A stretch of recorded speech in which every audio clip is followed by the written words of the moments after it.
प्रिय बच्चों, DElEd second semester, आज हम आपको 8वां चैप्टर बताएंगे और 8वें चैप्टर में आज आपका टॉपिक है बेटा मौन वाचन। वाचन दो प्रकार का होता है, सस्वर वाचन और मौन वाचन। सस्वर वाचन में 4 प्रकार होते हैं। वैसे आपका टॉपिक मौन वाचन ही है, हमको आपको मौन वाचन ही बताना है, लेकिन संक्षेप में जान लीजिए। वैसे सस्वर वाचन के बारे में, मौन वाचन के बारे में आपको हम प्रथम सेमेस्टर में बता चुके हैं, लेकिन मौन वाचन आपके चैप्टर में फिर सेकेंड सेमेस्टर में है, इसलिए इसको जान लीजिए। सस्वर वाचन 4 प्रकार के होते हैं: आदर्श वाचन, अनुकरण वाचन, वैयक्तिक वाचन, सामूहिक वाचन। आदर्श वाचन अध्यापकों द्वारा किया जाता है और अनुकरण वाचन विद्यार्थियों द्वारा किया जाता है। वैयक्तिक वाचन एक विद्यार्थी द्वारा किया जाता है, जैसे एक बच्चा अगर क्लास में कुछ बता रहा है तो उसको वैयक्तिक वाचन कहते हैं। सामूहिक वाचन एक से अधिक बच्चों द्वारा किया जाता है। तो समझ में आया बेटा? आदर्श वाचन अध्यापक द्वारा किया जाता है, उसको अध्यापक करता है, आदर्श वाचन उसे कहते हैं। और अनुकरण वाचन जो सुन के बच्चा वाचन करता है, अपने अध्यापक द्वारा सीखी गई बातों को जो वाचन करता है उसको अनुकरण वाचन कहते हैं। वैयक्तिक वाचन एक विद्यार्थी द्वारा किया जाता है और सामूहिक वाचन जो है एक से अधिक विद्यार्थियों द्वारा किया जाता है। आपका टॉपिक आया मौन वाचन। मौन वाचन बेटा मन ही मन, बिना होंठ हिलाए किया जाता है, बिना होंठ हिलाए और मन ही मन पढ़ा जाता है। जड़ का कथन है कि जब छात्र या बच्चा जब पैरों के बल चलना सीख जाता है तो वह घुटनों के बल खिसकना छोड़ देता है। इसका मतलब जब बच्चा सस्वर वाचन करना भली भांति सीख जाता है, उसमें वो प्रौढ़ता प्राप्त कर लेता है, या उसको खूब अच्छे से जब सस्वर वाचन आ जाता है तो धीरे धीरे मौन वाचन करना सीख जाता है। और मौन वाचन लगभग कक्षा 6 के बच्चे जो हैं, कक्षा 6 के बच्चे जो हैं कर ले जाते हैं। लगभग कक्षा 6 से वो सीखना शुरू कर देते हैं और कर भी ले जाते हैं, उनको उसमें प्रौढ़ता भी प्राप्त हो जाती है। मौन वाचन से हमें समय का, अपने समय का हम सदुपयोग भी करते हैं, उसमें आनंद भी प्राप्त करते हैं। खाली समय में हम या जहाँ बहुत ज़्यादा शोरगुल होता रहता है वहाँ हम मौन वाचन नहीं कर पाते हैं।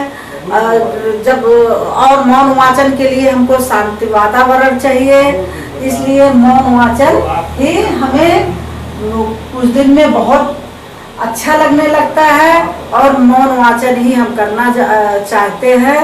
जितना समय हमारा सस्वर वाचन में लगता है उससे कई गुना कम मेरा मौन वाचन में लगता है। मौन वाचन जो सस्वर वाचन में देर होती है और मौन वाचन हम जल्दी जल्दी करते हैं, क्योंकि वह धीरे धीरे हमको अपने मन में ही पढ़ना होता है। मौन वाचन के भेद, मौन वाचन के 2 भेद होते हैं बेटा, गंभीर पठन और द्रुत पठन। मौन वाचन के कितने भेद होते हैं? गंभीर पठन और द्रुत पठन। ध्यान से देख लेना, मौन वाचन के 2 भेद होते हैं, गंभीर पठन और द्रुत पठन। गंभीर पठन के उद्देश्य हैं भाषा पर अधिकार, विषय पर अधिकार, केंद्रीय भाव की खोज, नवीन सूचना। बच्चे को अपने भाषा पे भली बात अधिकार होना चाहिए, यानी कि वो अपनी भाषा के बारे में भली बात परिचित हो कि हम उसको कौन सा क्या मौन वाचन करना है, कौन सा भाषा का मौन वाचन करना है।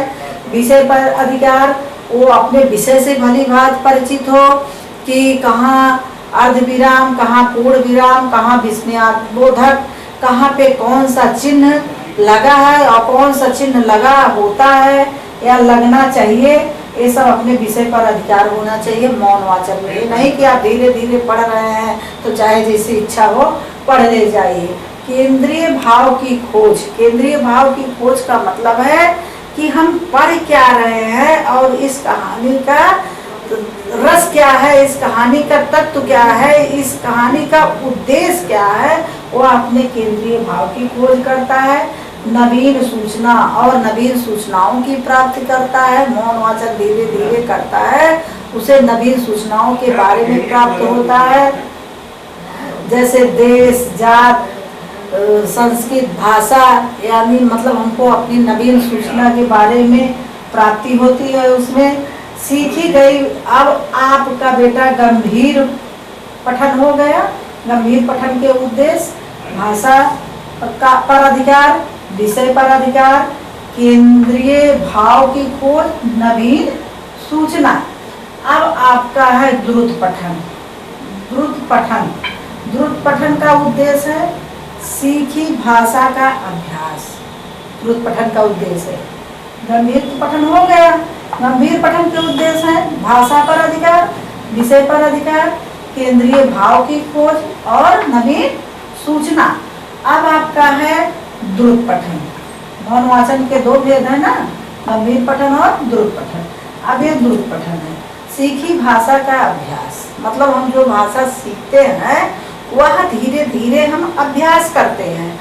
धीरे धीरे जब हम सत्सर वाचन में एकदम प्रौढ़ता प्राप्त कर लेते हैं, सत्सर वाचन तब हम अधिक नहीं करना चाहते हैं। जब हमको एकदम प्रौढ़ता प्राप्त होती है तब हम थोड़ा ही सत्सर वाचन पढ़ने से ऊब जाते हैं और मौन वाचन करने की इच्छा होती है, इसलिए हम मौन वाचन करते हैं और सीखी भाषा का अभ्यास भी करते हैं। जो भाषा हम सीखे रहते हैं धीरे धीरे पढ़ते रहते हैं, हमारा अभ्यास होता रहता है।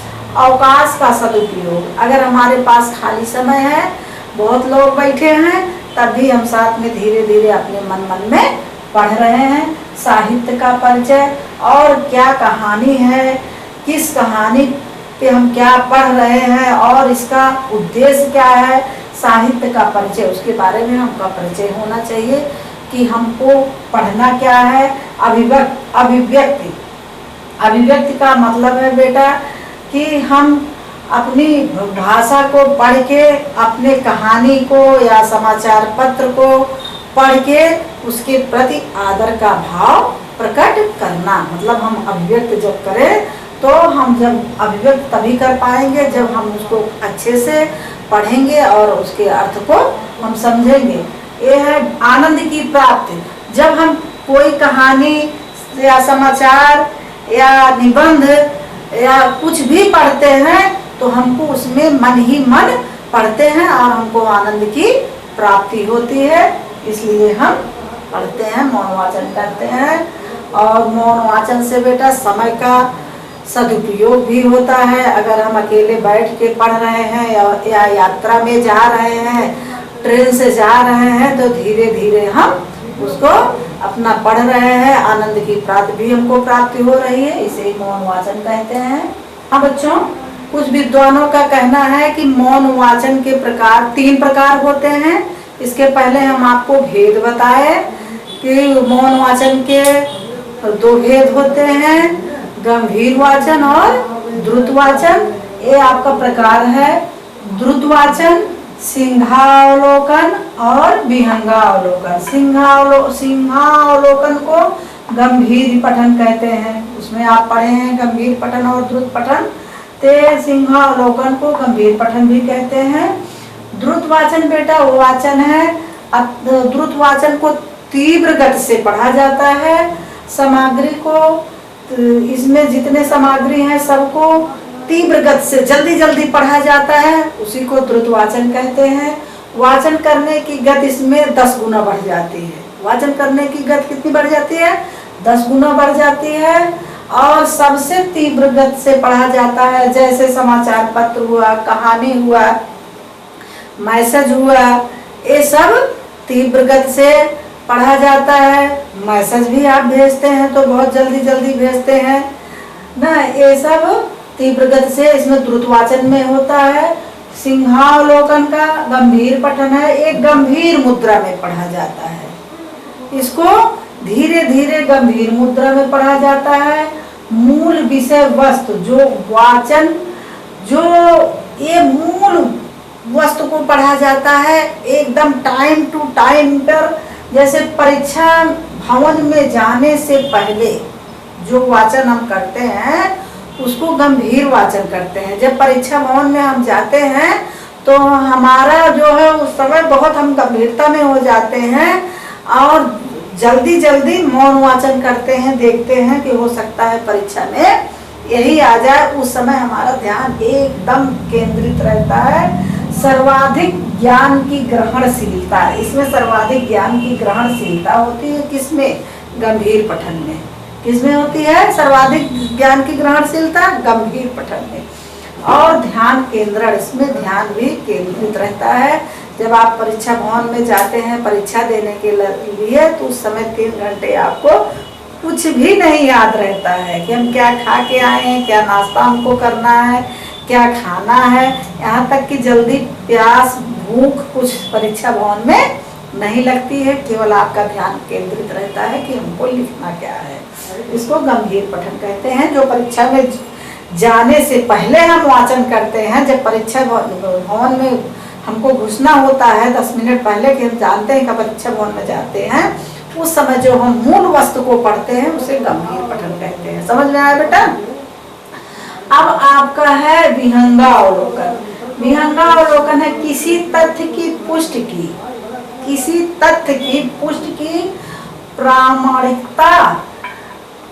प्रामाणिकता के लिए, जिज्ञासा तृप्ति के लिए चिन्हित करना, रेखांकित करना। हम कभी कभी कुछ वस्तुओं को रेखांकित कर लेते हैं, मूल चीजों को, मूल सामग्री को हम रेखांकित कर लेते हैं कि यही इस पाठ का पूरा सार है, इस पाठ का यही अर्थ है, इसी पे टिका है पूरा कहानी, पूरा उद्देश्य इसी पे टिका है। इस कहानी का, इस चैप्टर का यही उद्देश्य है।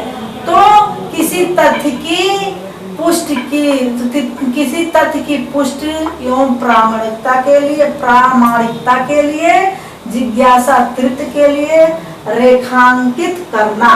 जब हम पाठ वस्तु में से मुख्य बिंदुओं को रेखांकित कर लेते हैं और जो वाचन करते हैं उसे विहंगावलोकन कहते हैं। जैसे किसी पाठ वस्तु में से हम मूल चीजों को चिन्हित कर लेते हैं, रेखांकित कर लेते हैं। जब हम रेखांकित करके वो वाचन करते हैं उसी को विहंगावलोकन कहते हैं। मौन वाचन बेटा धीरे धीरे अपने मन में बिना ऊँट हिलाए पढ़ना, पढ़ के उसके अर्थ को ग्रहण करना, समझना और उसके सारे उद्देश्य को समझना ही मौन वाचन कहते हैं। जय हिंद, जय भारत।